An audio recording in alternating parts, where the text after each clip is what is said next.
Now what this government proposes to do is change the material labour ratio from that 40-60 to reverse. Now some of the social audits, including your organisation, which have been done, which I've read, show that if at all there were any leakages, it was in the material ratios.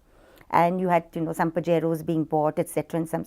So, I mean, why is this government interested in this percentage change, this percentile change? There are many arguments which I have heard, but basically, see, this is a program for employment. So the basic argument when it was made was that it should be employment. So contractors are not allowed in this program. Only government departments can work, and that also is limited to a certain percentage. The moment you bring material in, material takes over and the labour component goes down, means lives are affected because you don't have people earning. So the first corruption that was settled was in the muster rolls, which are the labour rolls. So that has been resolved, and now because of transparency, within the act itself, within the MGNREGA, lists have to be put up of labours. So you can identify who's there and who's not there, so dead people can no longer work. So you have to have actual people working. And you think this is actually working with a fair high degree of transparency? High degree of success. So labour rolls now, there's still places where corruption is coming up, but in the older, more competent villages and panchayats which have been working with transparency for a number of years, it's not possible. In Rajasthan, for instance, all the panchayat walls are painted with this information. So it's every child can read who's been to work, how much money each family has got.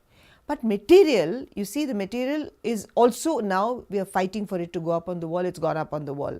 So you can see how many bags of cement, etc. have come. But if a government has won because of support from the corporate sector, and in large business, it's deals. But what do you do with the local people who have supported you? The only way they can make money is through bringing in contractors into local construction works. Now they also have to be made happy, because votes don't come from big corporates. Votes come from very small local specific areas. So the vote gatherers are not merely sarpanchas. The vote gatherers are also the local building contractors and that whole group of people. So you have to satisfy them, otherwise your votes won't come. So to satisfy them too, it's necessary to make sure that there is more ability to siphon off money. So that is another thing that's come in. And then this superficial argument is matti ka kaam karte ho, yahan se wahan dalte ho, you're not really doing any basic asset creation. But there's a huge argument about what is an asset. Because the sea doesn't have any buildings, are we going to drain it and say there are no assets on the sea? Are you going to just raise mountains to the ground because they just stand there majestically? But we forget the whole environmental necessity for certain things. So earth is earth. It's what grows vegetables, it's what grows my fruit, it's what grows my grain. Earth is beautiful. Why are we so contemptuous about mud?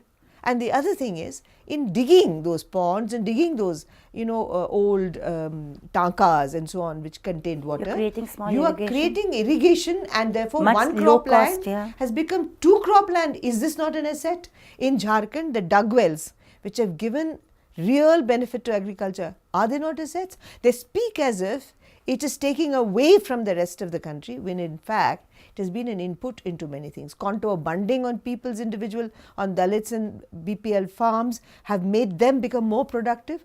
Production doesn't necessarily mean concrete and things in the market.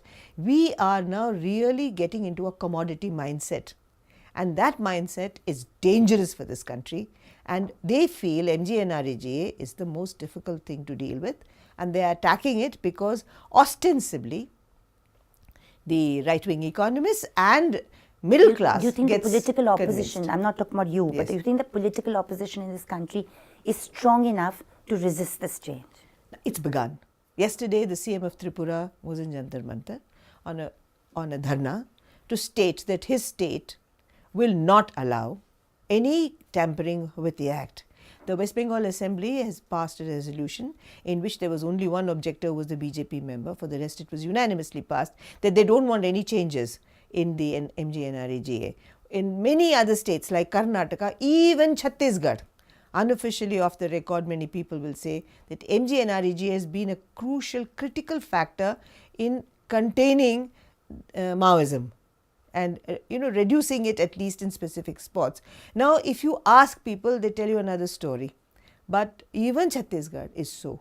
And I think all the opposition governments, maybe Odisha and other states, will also start speaking now, because so long as the central government was double speaking, because you had one statement out and immediately they'd retract it and say, no, that's not what we're doing, we're not going to touch it.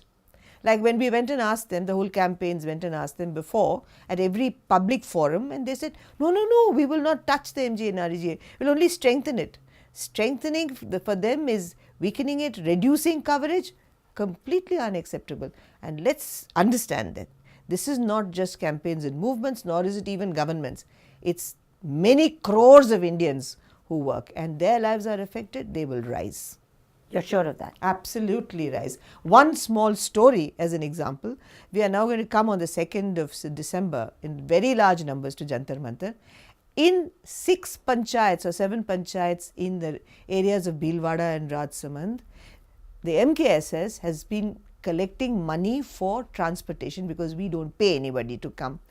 Will you believe that we have collected almost 4.5 to 5 lakh rupees from people for buses to come to Delhi to protest? And we've not had to work hard. We just go to a village, and even people from different political parties, this way, that way, the panchayats, the sarpanchas, they are all saying this affects all of us.